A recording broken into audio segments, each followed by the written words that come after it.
हम एक नया चैप्टर स्टार्ट करेंगे, चैप्टर नंबर 5 जिसका नाम है एनर्जेटिक्स। और सबसे पहले हम इसकी डेफिनेशन की बात करेंगे।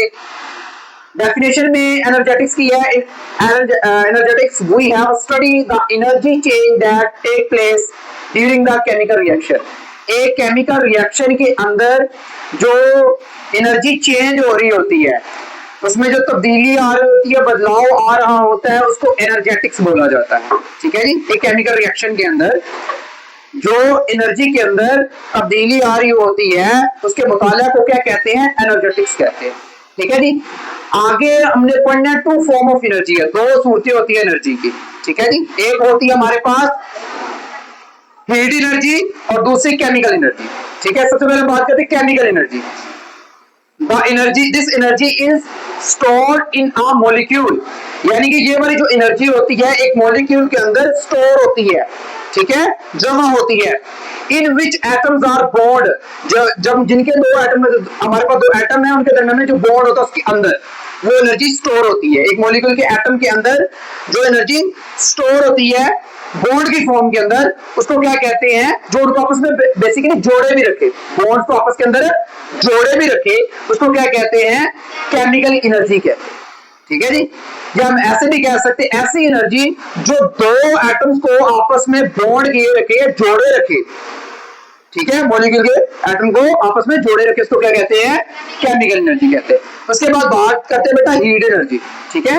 हीट एनर्जी वैसे तो आप लोगों ने फिजिक्स में भी पढ़ा होगा हीट एनर्जी के बारे में, सूर्य से आ रही होती, सनलाइट से आ रही होती हीट एनर्जी। ठीक है, वो हमने पीछे पढ़ करके आए हुए हैं, 9th क्लास के अंदर आप लोगों ने पढ़ा होगा। लेकिन यहाँ पे this form of energy is release, ये एनर्जी तब खारिज होती है, रिलीज होता है खारिज होना। When a bond is formed, जब एक बॉन्ड बन रहा होता है, जब एक बॉन्ड बनता है तब ये एनर्जी क्या होती है? रिलीज होती है। एंड अब्जॉर्ब, अच्छा जब तब होती है जब ये बॉन्ड टूट रहा होता है। किसके अंदर? केमिकल रिएक्शन के अंदर। एक केमिकल रिएक्शन के अंदर जब एक बॉन्ड एनर्जी रिलीज कर रहा हो तो उसका बॉन्ड जो बनता है उसके नतीजे के अंदर, या अब्जॉर्ब कर रहा हो, अब्जॉर्ब की वजह से सॉरी बॉन्ड टूट रहा हो, उसको क्या कहते हैं? हीट एनर्जी कहते हैं। ठीक है। आगे बात करते हैं तो हमारे पास एक अलग शॉर्ट क्वेश्चन भी बन के आ सकता है, डिफरेंस बिटवीन आ सकता है exothermic reaction and endothermic reaction. ठीक है जी। इसके अगर हम बात करेंगे, if a reaction is accompanied with the evolution of heat, it is called exothermic reaction। मतलब एक्सोथर्मिक रिएक्शन के अंदर क्या होता है कि जो एक रिएक्शन के दौरान जो तब्दीलियां वकूअ पज़ीर हो रही होती हैं या चेंजिंग आ रही होती है, इसको एक्सोथर्मिक रिएक्शन कहते हैं।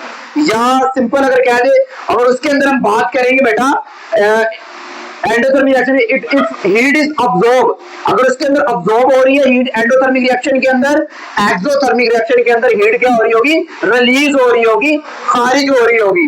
ठीक है जी। तो endothermic reaction heat is absorb, इसके अंदर हीट जो होती है वो जज़ब हो रही होती है, अब्सॉर्ब हो रही होती है। केमिकल रिएक्शन जब हो रहा है तो इसके अंदर क्या हो रही है? हीट अब्सॉर्ब हो रही होती है। It is called endothermic reaction. कि एक रिएक्शन करवाया जाए ना, उसके अंदर जो बाहर से हीट निकल रही है उसको एक्सोथर्मिक रिएक्शन, और जो अंदर हीट अब्सॉर्ब हो रही है उसको हम क्या कहेंगे? एंडोथर्मिक रिएक्शन बोलेंगे, सिंपल अगर बात समझे तो। आगे हमारे पास एक टर्म है एंथैल्पी। वैसे तो हमारा एक अलग से टॉपिक है, लेकिन अभी हम जस्ट इसकी डेफिनेशन के बारे में बात करेंगे और साथ में ये बात करेंगे एंथैल्पी जो है इंक्रीज मतलब बढ़ती कब है, डिक्रीज मतलब कम कब होती है। तो एंथैल्पी होता है इसको, यानी कि हीट मतलब सिंपल अगर एक्स से रिप्रेजेंट किया जाता है। एंथैल्पी को किससे रिप्रेजेंट किया जाता है? एक्स से रिप्रेजेंट किया जाता है, और इसको हीट कंटेंट भी बोला जाता है। ठीक है, हीट कंटेंट भी बोला जाता है, ये भी दोनों एक ही नाम है।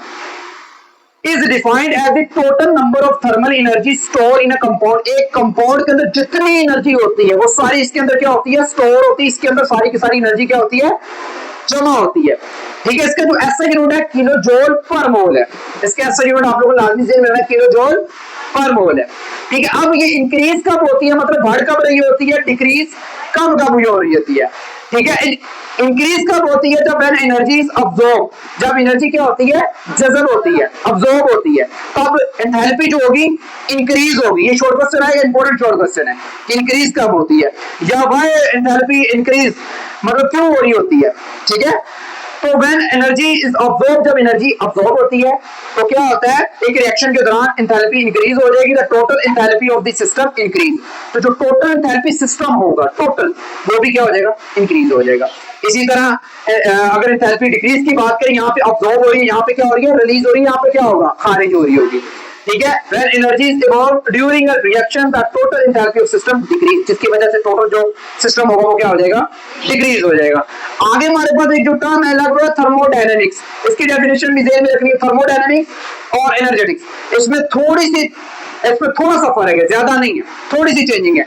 उसके अंदर अगर हमारे पास चेंजिंग आ रही थी केमिकल रिएक्शन के अंदर, इसके अंदर भी चेंजिंग आएगी, लेकिन deal with the energy change during chemical reaction and how these changes effect, कि जो चेंजिंग जो बदलाव हुई उसका क्या इफेक्ट पड़ेगा एक केमिकल सिस्टम के ऊपर। ठीक है, ये इसको हम क्या कहते हैं, थर्मोडायनामिक्स कहते हैं। और एक चीज आप लोगों ने एमसीक्यूज के तौर के ऊपर भी ध्यान में रखनी है, इस टॉपिक में से शॉर्ट भी आ सकते हैं। थॉमस यंग, जिसका एक साइंटिस्ट का नाम था, was the first to use the word energy, जिसने सबसे पहले एनर्जी का वर्ड इस्तेमाल किया था। और कब किया था, ये 1802 के अंदर, 1802 के अंदर इसने सबसे पहले जो वर्ड एनर्जी का जो है इस बंदे ने इंट्रोड्यूस करवाया था। तो फील्ड ऑफ दिस फिजिक्स के अंदर बेसिकली ये वर्ड बोला गया था। ठीक है जी।